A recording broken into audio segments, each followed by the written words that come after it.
നമസ്കാരം. ഞാൻ മൊയ്തീൻ ഷാ വിഷനിലേക്ക് എല്ലാവർക്കും സ്വാഗതം. ബഹുമാനിയെ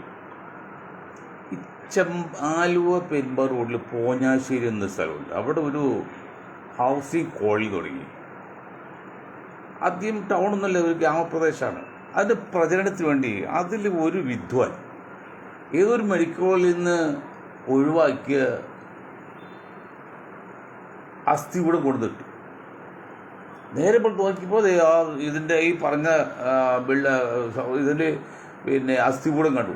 ഭയങ്കര പ്രചരണമായി, ലോകം മുഴുവൻ അറിഞ്ഞത്. അതേസമയത്ത് അവർ 10 കോടി കൊടുത്താൽ പോലും ഇത്രയും പ്രചരണം കിട്ടില്ല.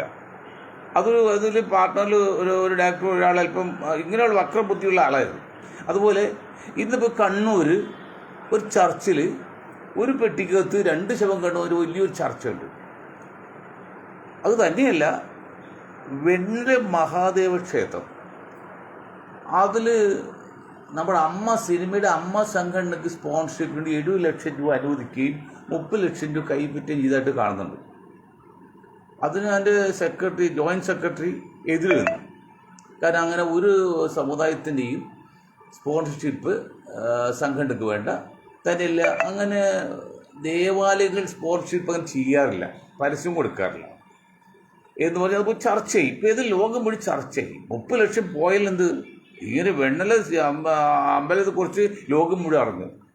അപ്പം ഇതൊക്കെ സങ്കുചിത മനോഭക്കാരായ ബിസിനസ്സുകാരും മതത്തിൻ്റെ പേരും പറഞ്ഞുകൊണ്ട് ബിസിനസ്സാക്കണത് കണ്ട്. എൻ്റെ ഒരു പത്രാധിപരുണ്ട് ആലുവയിൽ, പൗരൻ പത്രാധിപർ.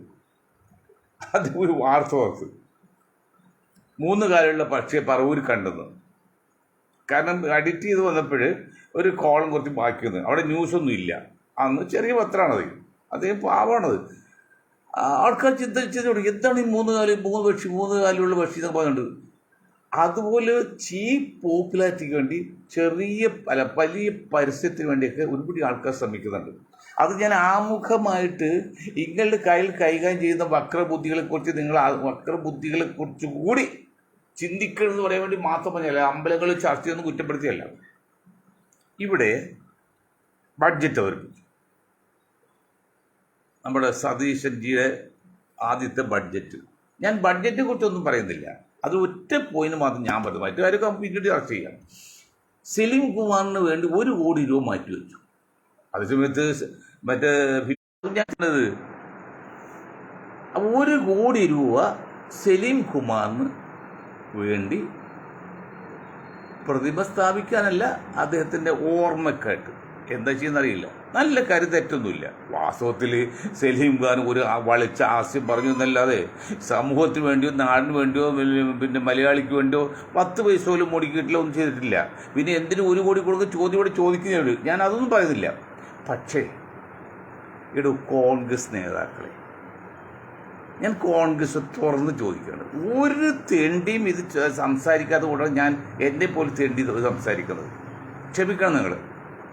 പ്രേം നസീറിനെ അറിയോ നിങ്ങൾ? പ്രേം നസീറിനെ ഈ ഇന്ത്യയിലെ കേരളത്തിലെ എല്ലാ രാഷ്ട്രീയ പാർട്ടികൾക്കും 10-30 വർഷം കൊണ്ട് കോടിക്കണക്കിന് രൂപ സമ്മാനം കൊടുത്തിട്ടുണ്ട്, കോൺഗ്രസ് പ്രത്യേകിച്ചും.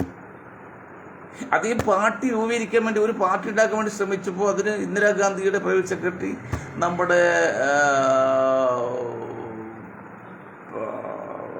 അലക്സാണ്ടർ PC വിമാനത്തിൽ പറന്നു വന്നാണ് മനോരമ മാധവി പോലുള്ള വൻകിട പത്രങ്ങളിലെ മുതലാളിമാർ നേരിട്ട് കണ്ട് പറഞ്ഞു എന്നറിയോ, സർ ആന്ധ്ര നമുക്ക് പോയി, കർണാടകം പോയി, തമിഴ്നാട് പോയി, ഇനി ആകെ ഉള്ളത് കേരളം മാത്രമേ ഉള്ളൂ. അവിടെ ദയവ് ചെയ്ത് പ്രേമനസിനെ പോലും സിനിമ നടൻ ഈ പാർട്ടി ഉണ്ടാക്കി വളർത്തരുത് എന്ന് പറഞ്ഞിട്ട് ആദ്യം വലിയ രീതിയിൽ വാർത്ത വന്നത്. അവസാനം ചരമകോട് ഒതുക്കി അദ്ദേഹത്തെ. അതിന് പുറമെ ഒരു ഇൻകം ടാക്സ് റെയ്ഡ് നടത്തി മദ്രാസിൽ ആദ്യമായിട്ട്. പ്രേമനസിൻ്റെ വീട്ടിൽ അങ്ങനെ വന്നിട്ടില്ല. അത് കരുണാകരൻ ചെയ്തു. അങ്ങനെ തനിക്കാക്കി കരുണാകരൻ പറഞ്ഞെന്നാൽ കാര്യം നസീർ നമ്മൾ കോൺഗ്രസിൽ വന്നു. കോൺഗ്രസ് വിളിച്ച് ആ ഇലക്ഷനിൽ 139 മണ്ഡലങ്ങളിൽ, അന്ന് 104 മണ്ഡലമുണ്ട്, ഇടുക്കി പോയി അറ്റാക്ക് വന്നാട് മലപ്രദേശത്ത് പോയി ഒഴിവാക്കി. ബാക്കി 130 മണ്ഡലങ്ങളിലും വിശ്രമമില്ലാതെ 10-35 ദിവസം പ്രസംഗിക്കാൻ കൊണ്ടുപോയി. ഞങ്ങളുടെ നാടെ ചെമ്പ്രിക്കലും വന്നിട്ടുണ്ട്. കൊണ്ടുപോയി ഷുഗർ കൂടി നാരങ്ങ വെള്ളം കൊടുത്ത് കുടിച്ച് ഷുഗർ കൂടി അവസാനം ഇലക്ഷനിൽ തോറ്റും പോയി, കോൺഗ്രസ് ജയിച്ചില്ല. പിന്നെ മദ്രാസിൽ ഞാൻ അന്ന് പുള്ളി വീട്ടിൽ ചെല്ലുമ്പോഴേ പുള്ളി ഫ്ലൈറ്റിൽ പോയി, ഞാൻ ട്രെയിനിൽ പോയി. അതിന് വെളുപ്പ് ഞങ്ങൾ രണ്ടുപേരും മദ്രാസെത്തി കണ്ട് സംസാരിച്ചു ഒരു കാര്യത്തിന് വേണ്ടിയാണ്. അപ്പോൾ കാലയിൽ ഒരു പടയോട്ട് സിനിമയുടെ ഷൂട്ട് ചെയ്ത് ഇടുക്കിയിൽ അങ്ങനെ നടത്തിയപ്പോൾ ചെറിയൊരു മുറിവുണ്ടായിട്ടുണ്ട്. അതുണ്ടായിട്ടുള്ളൂ, എന്നെ കാണിച്ചു തന്നത് ചെറിയ മുറിവുള്ളൂ. അങ്ങനെ പിന്നെ ഞാൻ വലിയ ആളായിട്ടല്ല, TH മുസ്തഫ സാഹിബിൻ്റെ ലെറ്ററായിട്ട് വേറെ കാര്യത്തിന് വേണ്ടി, വേറെ ഞങ്ങളുടെ അടുത്തൊരു പള്ളി പണിതപ്പോൾ ചെറിയ ഡൊണേഷൻ വേണ്ടി, അത് പുള്ളി പറഞ്ഞ് ആലുവ പാലസ് രൂപ തരാമെന്ന് പറഞ്ഞത് തന്നുമില്ല അവർക്കാർ. അങ്ങനെ മരിച്ചുപോയാണ് ഈടോ കോൺഗ്രസ്.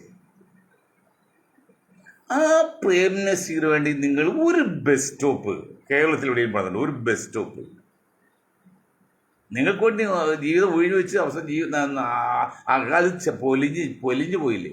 ആ മരണത്തെക്കുറിച്ച് ഒരുപാട് സംശയങ്ങളുണ്ട്. അത് ഞാനിപ്പോൾ പറഞ്ഞില്ല, 30-35 വർഷം കഴിഞ്ഞ് 33 വർഷമായിട്ട് ഞാൻ അതൊന്നും പറയുന്നില്ല. ഇത് പറഞ്ഞത് കാര്യം, ഒരു ബസ് സ്റ്റോപ്പെങ്കിലും നിങ്ങൾ അനുഭവിച്ചു. ഇപ്പം സതീഷ് 1 കോടി രൂപ ഒന്നും ചെയ്യാത്ത സലീം കുമാറിന് കേരളത്തിന് വേണ്ടി മലയാളിക്ക് വേണ്ടി എന്ത് ചെയ്തു? ആ സിനിമയിൽ അഭിനയിച്ചു, അദ്ദേഹം ഒരു കാശ് ഉണ്ടാക്കി ഒരു വലിയ ബംഗ്ലാവ് വെച്ച് ജീവിച്ചു എന്നല്ലത് സമൂഹത്തിന് വേണ്ടി ഒന്നും ചെയ്തില്ല എന്ന് ഇപ്പം എനിക്ക് കിട്ടുന്ന റിപ്പോർട്ട്. ഒരുപാട് ആൾക്കാർ റിപ്പോർട്ട് ചെയ്യുന്നുണ്ട്. എന്ത് ചെയ്ത് സലീം കുമാർ? ഒരു ഉദാഹരണം പറയട്ടെ. ഓക്കെ, ഏതെങ്കിലും 1 കോടി അനുഭവിച്ചു നന്നായി. അത് വേണ്ടേ? മാന്യതയില്ലേ? സത്യനെ ട്രിവാൻഡ്രത്ത് മരിച്ച 1 വർഷം പോയിട്ട് അവിടെ ഞാൻ ഹാളുണ്ടാക്കി, സത്യൻ മെമ്മോറിയൽ ഹാൾ. ഞാൻ പല പരിപാടി ഇവിടെ വെച്ചിട്ടുണ്ട്. പ്രേംനസീർ ബസ് സ്റ്റോപ്പ് ഉണ്ടാക്കിയോ?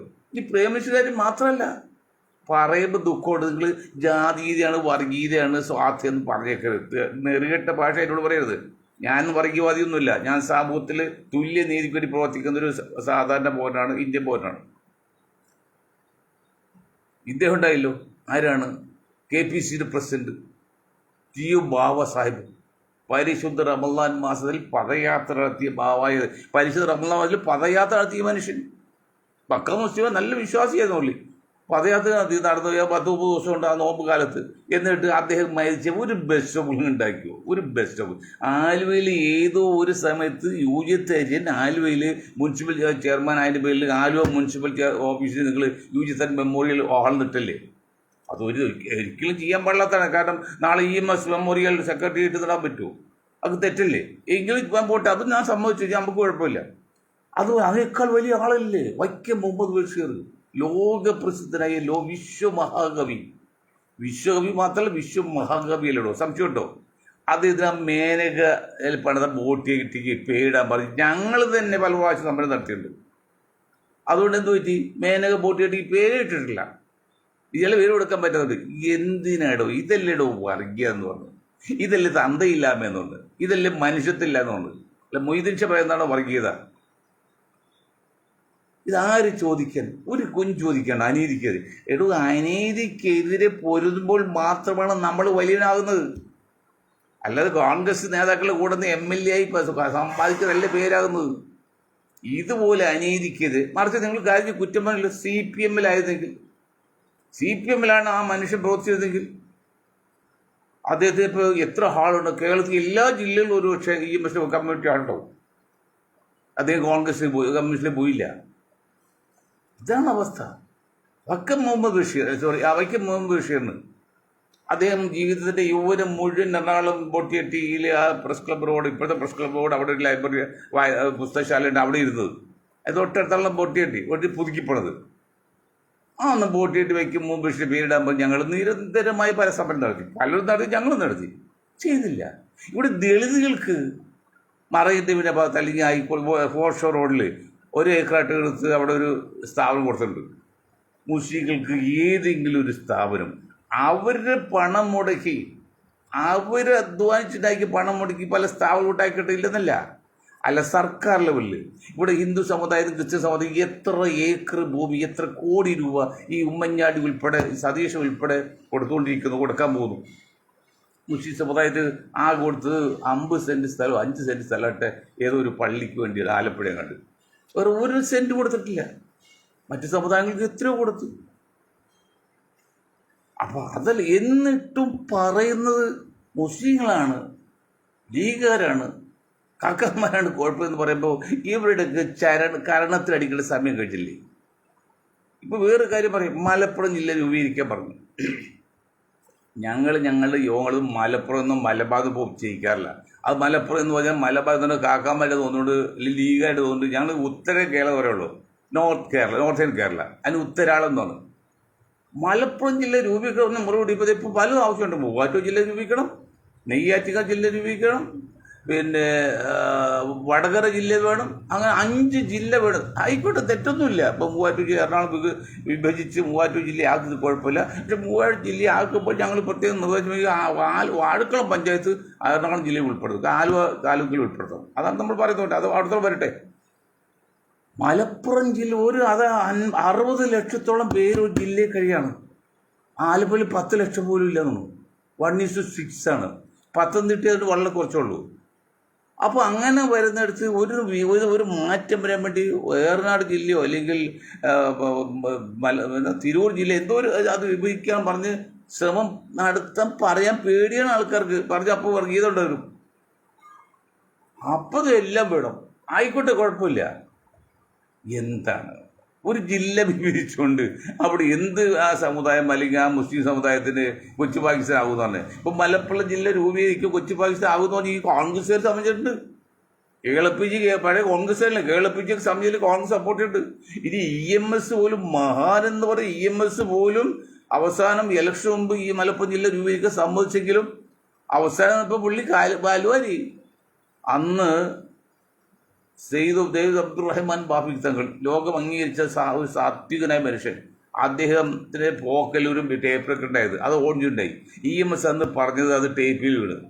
പുള്ളി അവസാനം കൊടുക്കൂല എന്ന് പറഞ്ഞപ്പോൾ ഇതങ്ങ് ഓൺ ചെയ്ത്. അങ്ങനെയാണ് മലപ്പുറം ജില്ല കൊടുത്തത്. അല്ല കമ്മ്യൂണിസ്റ്റ് പാർട്ടി എടുത്ത് പിടിച്ച് കൊടുത്തൊന്നുമില്ല, അത് താല്പര്യപ്പെട്ട് കൊടുത്തല്ല. ആ ഒരു ആപ്പിൽപ്പെട്ടതിൻ്റെ പേരിലാണ് അവസാനം EMS സമ്മതിക്കേണ്ടി വന്നത്. എന്തുമാകട്ടെ, EMSന്റെ കാലം നടന്നു കഴിക്കാം. എന്താണ് നിങ്ങൾ ചിന്തിക്കുന്നത്? എന്താ നിങ്ങൾ കാണുന്നത്? എവിടെയാണ് സാമൂഹ്യ നീതി? എവിടെയാണ് നീതി?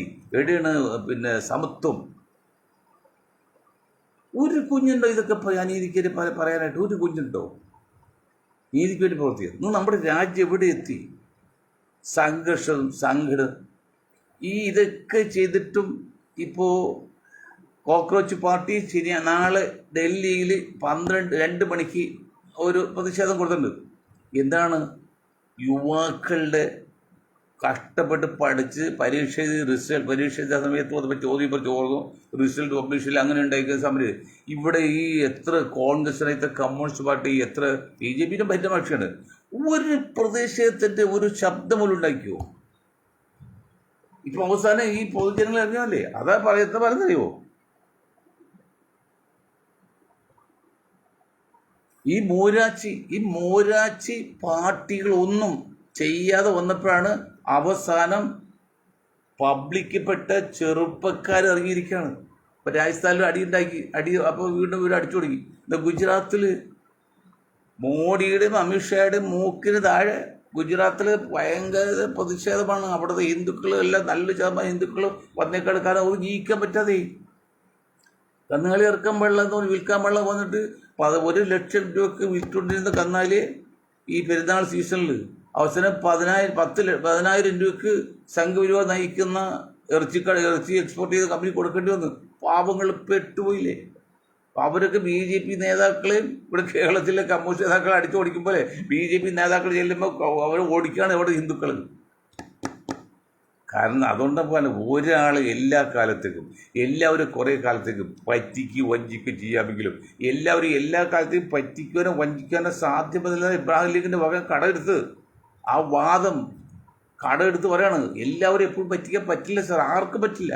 സത്യം ഇന്നല്ലെങ്കിൽ നാളെ തിരിച്ചു. സത്യത്തിന് മുഖം വികൃതമാണ്. ഒരു മൊയ്തീൻ ഷായെങ്കിലും ഇതൊക്കെ ഒന്ന് തുറന്ന് പറയേണ്ടത് ധൈര്യമായിട്ട്. അല്ലെങ്കിൽ ആര് പറയും?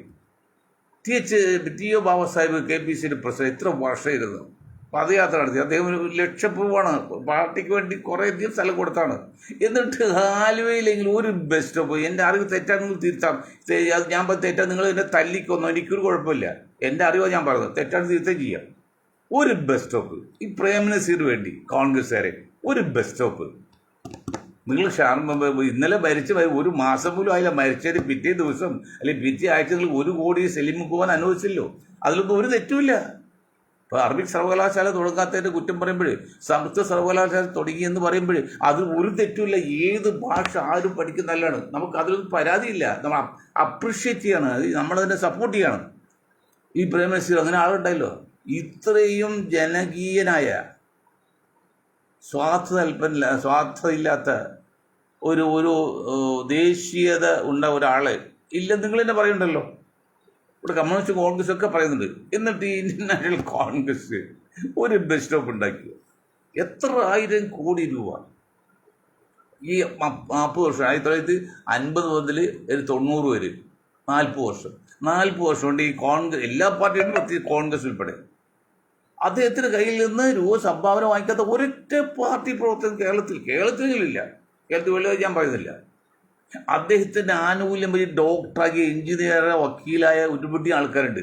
ഞാൻ ഈ സിനിമ ആൻഡ് സീരിയൽ വ്യൂവേഴ്സ് അസോസിയേഷൻ്റെ ഇന്ത്യയിലെ തന്നെ ആദ്യത്തെ പ്രസിഡന്റാണ്. ഞങ്ങൾ ആദ്യം ഉണ്ടാക്കിയ സംഘടന. 110 വർഷം കഴിഞ്ഞ് ഇന്ത്യയിൽ സിനിമ വന്നിട്ട്, കേരളത്തിൽ വന്ന് 100 വർഷം കഴിഞ്ഞ് ഇതുവരെ കാണികൾ ശ്രോതാക്കളുടെ സംഘം ഉണ്ടാക്കിയിട്ടില്ല. ഞങ്ങളുണ്ടാക്കി കസെന്ന് പേരിട്ട്. അന്ന് ഞങ്ങൾ പറഞ്ഞു പണം വാങ്ങിക്കാത്ത ഒരാളുമില്ല. അവർ പണം വാങ്ങിച്ച് പഠിച്ച് ഉദ്യോഗം കിട്ടിയ ഡോക്ടറായ ആയിരക്കണക്കിന് ആൾക്കാരുണ്ട്. അവരൊക്കെ നിങ്ങളൊരു ഒരു മെമ്മോറിയലായിട്ട് പ്രതിമയല്ല വേണ്ടത്. അതൊക്കെ തട്ടിപ്പാണ്. ഒരു മെഡിക്കൽ കോളേജോ ആശുപത്രിയോ അനാഥ മന്ദിരോ അല്ലെങ്കിൽ ഏതെങ്കിലും വ്യവസായ സ്ഥാപനമോ വനിതാ വ്യവസായ സ്ഥാപനമോ ഒക്കെ ഒന്ന് തുടങ്ങാമെന്ന് നമ്മൾ പറഞ്ഞിരുന്നു. ആരും ശ്രദ്ധിക്കുന്നില്ല. അന്ന് പണം കിട്ടി അധികാരക്കാരൻ എത്ര കയ്യകാലം പിടിച്ചിട്ടുണ്ട്. ആ മനുഷ്യ എത്ര പേർക്ക് പണം അടവുന്ന സാഹചര്യം, എത്ര പേർക്ക്. അതാണ് ശ്രദ്ധിക്കുന്നത്. മറ്റൊരു കാര്യം പ്രധാന പോയിട്ട് പറയാം, സ്വയംതുപോലെ അത് ബസ് ചാർജ് ഈ വനിതകൾക്ക് ബസ്സിൽ ഫ്രീ കൊടുക്കും. ഇപ്പോൾ ഹൈക്കോടതിയിൽ കേസ് വന്നിട്ടുണ്ട്, തീരുമാനമായിട്ടില്ല അധികമാണ്. ഇതിപ്പോൾ പ്രൈവറ്റ് ബസ് ഓണേഴ്സ് അസോസിയേഷൻ്റെ ഒരു മീറ്റിങ്ങിൽ പത്രസമ്മേളനത്തിൽ കണ്ടേ, അവർ നികുതിയിൽ 50% കുറവ് ചെയ്യാനായിട്ട് സതീശൻ ഗവൺമെൻറ് പറഞ്ഞു എന്നാണ്. നികുതിയിൽ 50% കുറക്കുക എന്നുള്ളത് ചെറിയ നിസ്സാര കാര്യങ്ങൾ, വലിയൊരു ആനുകൂല്യമാണ്. പക്ഷേ ആയിരക്കണക്കിന് രൂപ ദിവസം നഷ്ടം പറ്റിയിട്ട് 10-100 രൂപ ദിവസം 100 രൂപ ടാക്സ് കുറക്കുന്നത് കിട്ടിയിട്ട് എന്താ കാര്യമുള്ളൂ? അതല്ല, വേറൊരു മഹാന്റെ റിപ്പോർട്ട് വന്ന് പ്രൈവറ്റ് ബസ്സെല്ലാം സർക്കാരിന് വാടക എടുത്തിട്ട് ബസ് ഓണർക്ക് മാസം ഇത്ര രൂപ ഒരു വാടക കൊടുക്കും. അപ്പോൾ ജോലിക്കാരുടെ ശമ്പളം ബസ്സുകാർ കൊടുക്കുന്നത് എന്താണ് അങ്ങനെയാണെന്നുണ്ട്. അങ്ങനെയൊക്കെ തീരുമാനമില്ല. അതൊക്കെ പ്രായോഗികമാണ് സാർ. മണ്ട ശിരോമണികളെ, ഇന്നത്തെ യു ഡി എഫ് ഭരണാധികാരികളെ മണ്ടന്മാരെ, ഇതൊന്നും പ്രായോഗികമാണോ? KSRTC ബസ്സിൽ സ്ഥിരമായിട്ട് ശമ്പളം കൊടുത്തിട്ട് എത്ര നാളായി? പെൻഷൻ കൊടുത്ത് എത്ര നാളായി? ടയർ വാങ്ങിയ കാശിലെ കട്ടപ്പോത്ത് എത്ര ആയിരം വണ്ടി ഇരിപ്പുണ്ട്. അങ്ങനെ കഷ്ടപ്പെട്ട് ഉരുണ്ട് പോകുന്ന KSRTC റൂട്ടിലെ യാത്രക്കാരുടെ അനുഭവം നമുക്കറിയാമല്ലോ. അങ്ങനെ ചെയ്യുമ്പോൾ ഈ പ്രൈവറ്റ് ബസ് കൂടി സർക്കാർ എടുത്തിട്ട് അവർ സഹായിക്കാൻ പോകുന്നു. എങ്ങനെ സഹായിക്കുന്നതാണ്? അതിൽ ഡീസൽ കാശുണ്ടാവുമോ? ഡീസൽ അടിക്കാൻ പറ്റുമോ? അതൊക്കെയാണ് ആവശ്യം. പ്രൈവറ്റ് ബസ്സുകാരെ സംബന്ധിച്ച് ഗവൺമെൻറ് ചെയ്യേണ്ട 2 കാര്യമാണ്. ഒന്ന്, മിതമായ ചാർജ്. ഇപ്പോൾ ഏതാണ്ട് ചാർജ് കൂട്ടിയ നിൽക്കുകയാണ്, പെട്രോളിന് വില വന്നിരും. അതിൽ എന്ത് ചെയ്യണം? അതിൽ ഈ 50 ഗുണിതങ്ങൾ 5-10 അങ്ങനെ ഗുണിതങ്ങളായിരിക്കണം. ഈ 2-3 ഒക്കെ ആയിട്ട് 5-10 ഗുണിതങ്ങളായിരിക്കണം. മറ്റത് വിദ്യാർത്ഥികൾക്ക് പിന്നെ അവരുടെ ചാർജ് പകുതി ചാർജ് ആക്കണമെന്ന്. എത്രയാണോ മാർക്കറ്റ് വാടക ചാർജ് അതിന് പകുതിയാക്കണം. കാരണം എന്തിനായി അങ്ങനെ വിദ്യാർത്ഥികൾക്ക് വാസ്തവത്തിൽ സ്റ്റുഡൻറ് സീക്രട്ട് ST കൊടുക്കാനുള്ള നിരോധിക്കാൻ പറഞ്ഞുകൊണ്ട് ഹൈക്കോടതിയിൽ ബസ് ഓണേഴ്സ് കൊടുത്ത് 1 വർഷം 70-80 കേസ് കൊടുത്ത് അന്വേഷിച്ചപ്പോൾ അങ്ങനെ നിയമമില്ല. ഉണ്ടെങ്കിൽ നിരോധിക്കാൻ പറ്റുള്ളൂ. തള്ളിപ്പോയത് അങ്ങനെ നിയമമില്ല. എങ്കിലും ജനങ്ങൾ കൊടുത്ത എത്ര എടുപ്പെടുത്ത് അത് അന്തക്കാലം 50 പൈസ വിലയുള്ളൂ. ഇപ്പോൾ 5-10 ഗുണിതങ്ങളല്ലാതെ 5-10 ഗുണിതങ്ങൾ 10, 15, 20 അങ്ങനെ അവിടെ പോകണം. മറ്റൊന്ന്, സാധാരണ ടിക്കറ്റ് ചാർജിലെ പകുതി വിദ്യാർത്ഥികൾക്ക്. അത് ന്യായമാണ്. റേഷൻ അരി സബ്സിഡി കൊടുക്കുന്നുണ്ടോ? അരിയാണ് ഏറ്റവും വലുതുണ്ട്. വിദ്യാർത്ഥികൾക്ക് അതിന് പ്രത്യേക സബ്സിഡി ഉണ്ട്. പക്ഷെ വിദ്യാർത്ഥികൾ പ്രത്യേക സബ്സിഡി ഇല്ലോ.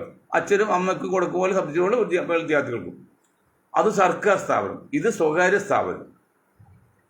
അപ്പോൾ ഈ ബസ്സിനെ സംബന്ധിച്ച് ഈ വിദ്യാർത്ഥികളുടെ ചാർജിൻ്റെ പകുതി കാശ് ആണെങ്കിൽ എല്ലാ പ്രൊഫഷണലും അവർ വിദ്യാർത്ഥികൾ കയറ്റി കൊണ്ടുപോയി ചെയ്യും. ഇത് എനിക്കൊരു കലു എന്ന് പുറപ്പെട്ട് തളിവലപ്പറമ്പിൽ കോളേജുണ്ട്, ഒരു ബസ് ഉണ്ടായി, 4 ചാലാണ്, 2 ട്രിപ്പ് 4 ചാല. രാവിലെ അങ്ങോട്ട് പോകും, ഉച്ചയ്ക്ക് ഇങ്ങോട്ട് വരും, പിന്നെ അങ്ങോട്ട് അങ്ങനെ 4 ട്രിപ്പ് ചാല് 2 ട്രിപ്പ്. രാവിലെ അങ്ങോട്ട് പോകുന്ന മുഴുവൻ പിള്ളേരെ കലുവെന്ന് കയറുന്ന അക്ഷരിക്കും, പിന്നെ ആരും കയറൂല സീറ്റിലത്. ഇങ്ങോട്ട് വരുമ്പോൾ തന്നെയാണ് അങ്ങനെ ആ ബസ് നിർത്തിപ്പോയി. അപ്പം അതൊക്കെ മനസ്സിലാക്കണ്ടേ? വിദ്യാർത്ഥികൾക്ക് ആനുകൂല്യം കൊടുക്കണമെന്ന കാര്യത്തിൽ ഒരു സംശയമില്ല. അതൊക്കെ മാന്യമായ തീരുമാനമാണ്, ന്യായമാണ്, അതിലൊന്നും തെറ്റുമില്ല. പക്ഷെ ഇതാണ് പകുതി ചാർജ്, 10 രൂപ 5 രൂപ. ഇതിപ്പോൾ 1 രൂപയ്ക്ക് ഇപ്പോഴാണ് 2 രൂപയ്ക്കത്. അതാണ് ഈ കലഹം ഉണ്ടാക്കുന്നത്. തുറക്കായിരിക്കും, ഡോറിൻ്റെ അടുത്തൊന്ന് ബസ്സിൻ്റെ ആൾക്കാർ കാത്ത് കയറ്റാതെ അതിന് വണ്ടി പുറപ്പെടും, അതൊക്കെ കയറ്റുള്ളൂ. അങ്ങനെ ഒന്നും തള്ളൊക്കെ എന്നും നിരന്തരം പ്രശ്നമാണ്. ഈ വനിതകൾക്ക് ബസ് ചാർജ് ഫ്രീ ആയിട്ട് കൊടുക്കണം എന്ന് തീരുമാനം പറഞ്ഞ് ആര് എന്തിൻ്റെ അടിസ്ഥാനത്തിൽ?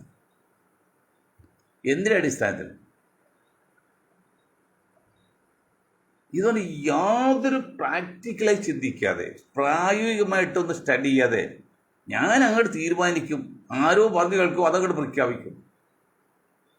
അങ്ങനത്തെ മണ്ട രീതിയാണ് മുന്നോട്ട് പോകുന്നത്. KSRTC തന്നെ വാസ്തവത്തിൽ ചെയ്യേണ്ടത് KSRTC ബസ് അതായത് തൊഴിലാളികളെ ഏൽപ്പിച്ചിട്ട് ആ സ്ഥാപനം പൂട്ടാന്നുള്ളതാണ്. KSRTC ആ സ്ഥാപനം തന്നെ പൂട്ടാന്നുള്ളതാണ്. അതായത് ഇപ്പോഴത്തെ തൊഴിലാളികൾക്ക് വണ്ടികളെ ഏൽപ്പിച്ച് എന്തെങ്കിലും കിട്ടുമെങ്കിൽ സർക്കാരുകളിലേക്ക് വാങ്ങിക്കുക, ബാക്കി അവർ കൊണ്ടെടുക്കട്ടെ. ആ കാലം കഴിഞ്ഞ് സ്വകാര്യവൽക്കരണം. ഇപ്പോൾ എല്ലാം കോർപ്പറേറ്റ് വൽക്കരണത്തില്ലേ, എല്ലാം കോർപ്പറേറ്റ് വൽക്കരണം ആയിക്കൊണ്ടിരിക്കുകയാണ്. പെട്ടിക്കട മുതൽ പിന്നെ എന്താണ് ഇതിന് മാത്രത്തെ ശാഠ്യം പിടിക്കുന്നത്? ഗവൺമെൻറ് സാധിക്കില്ലെന്നേ. ഇപ്പോഴത്തെ ടാറ്റ BSNL വീട് പറ്റി ടാറ്റ കുറച്ചുകൂടി വൃത്തിയുണ്ട്, കാര്യങ്ങൾ കുറച്ച് മുന്നോട്ട് പോകുന്നുണ്ട്. ഞാൻ സ്വകാര്യവൽക്കരണത്തെ നമ്മൾ അനുകൂലിക്കുന്നില്ല.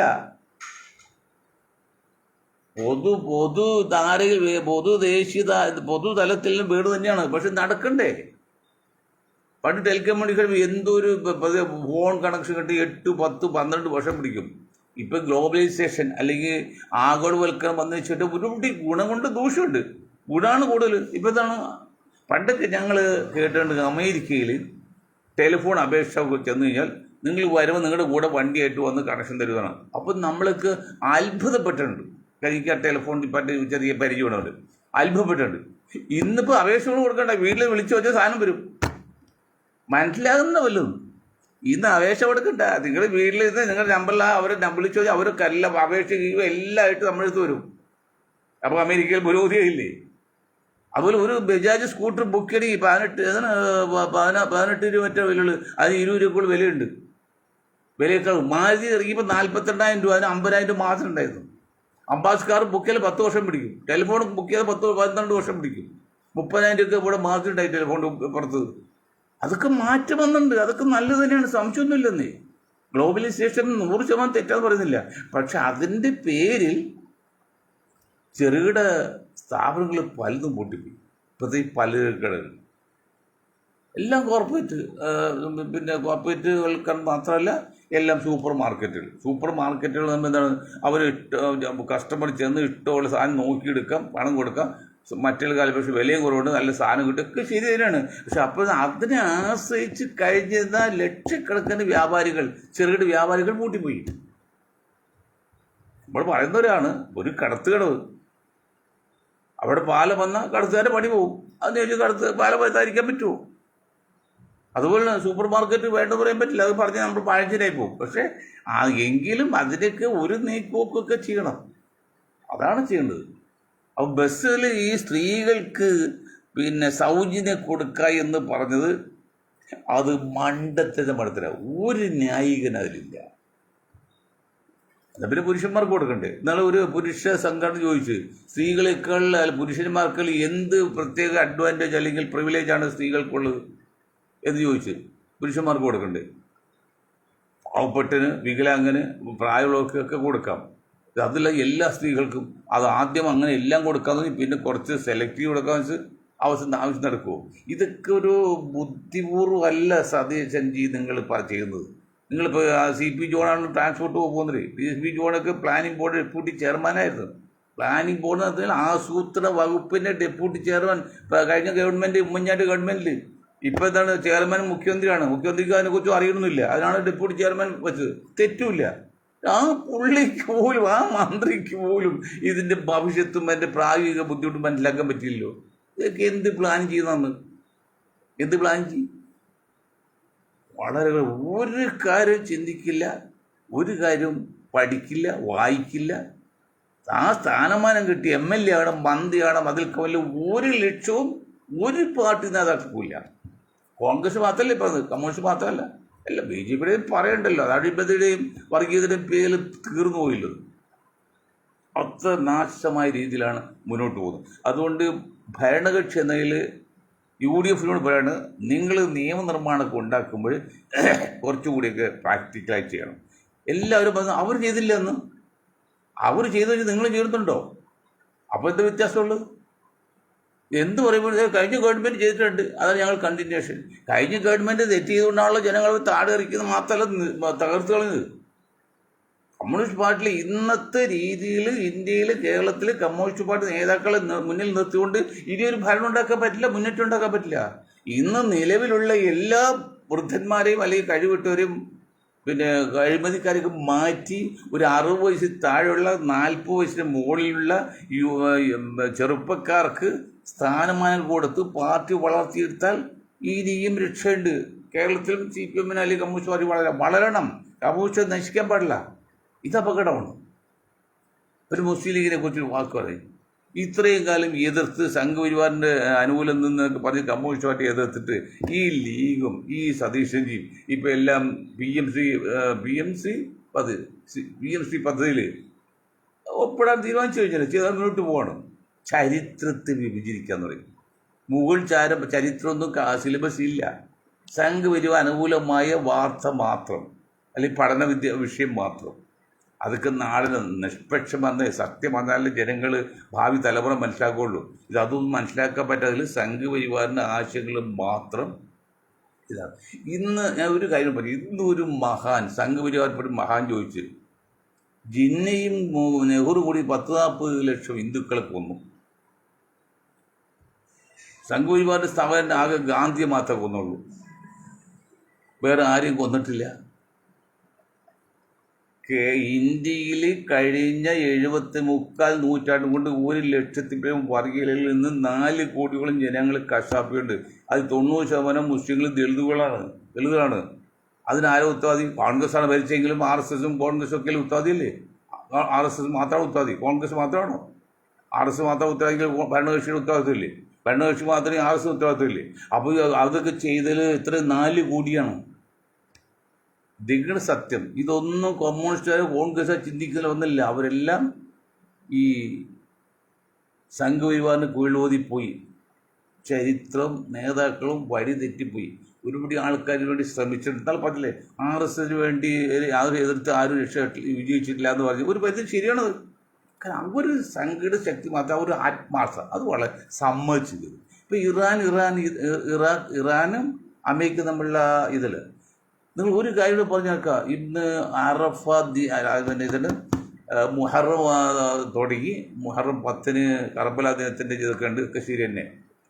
ഏതാണ്ട് 300 കോടിയോളം മുസ്ലിങ്ങളുണ്ട് ഈ ലോകത്ത്. 9 കോടി മുസ്ലിങ്ങളാണ് ഇറാനിലുള്ളൂ. ആ 9 കോടി മുസ്ലിങ്ങൾക്ക് കഴിഞ്ഞ 40 വർഷം അമേരിക്കയും മറ്റുള്ള യൂറോപ്യൻ കൺട്രീസൊക്കെ നിരോധനം ഏർപ്പെടുത്തുക. എന്നിട്ടും അമേരിക്കയെ മുട്ടുകുത്തിച്ചെങ്കിൽ അവരുടെ ആത്മാർത്ഥയും സത്യസന്ധയും വിശ്വാസവും. ഇവിടെ സുന്നികൾക്കാണ് ഏറ്റവും വലിയ വിശ്വാസം എന്ന് പറയുന്നുണ്ട്. ചില പോയിന്റിൽ നമ്മുടെ ഷിയാക്കളെ നമ്മൾ എതിർക്കേണ്ടി വരുന്നു. എങ്കിൽ പരസ്യമായിട്ട് എതിർക്കേണ്ട കാര്യമില്ല, അത് പോട്ടെ. പക്ഷെ അങ്ങനെ ഒരു കാര്യം ചെയ്തില്ല, അമേരിക്ക മുട്ടുകുത്തിച്ചില്ലേ. ബാക്കി 291 കോടി മുസ്ലിങ്ങളുണ്ടല്ലോ കാക്കന്മാരി ലോകത്ത്. ലീഗ് മറ്റേ ഗൾഫൊക്കെ ആയിട്ട് നിങ്ങൾക്ക് ഒരു കളിത്തോക്ക് ഉണ്ടാക്കാൻ പറ്റുമോ? ഈ അമേരിക്കനെ ആശ്രയിച്ച് ഉന്തി അവർക്ക് കപ്പം സുഖലോല് അതൊക്കെ ഇതൊക്കെ മാറി വരുന്ന കാലം അതിവിദൂരമല്ലെന്ന് പറഞ്ഞുകൊണ്ട് ഞാൻ എൻ്റെ വാക്കുകൾ നിർത്താൻ നിങ്ങൾക്ക് ഒരായി നന്ദി ചെയ്യുന്നു.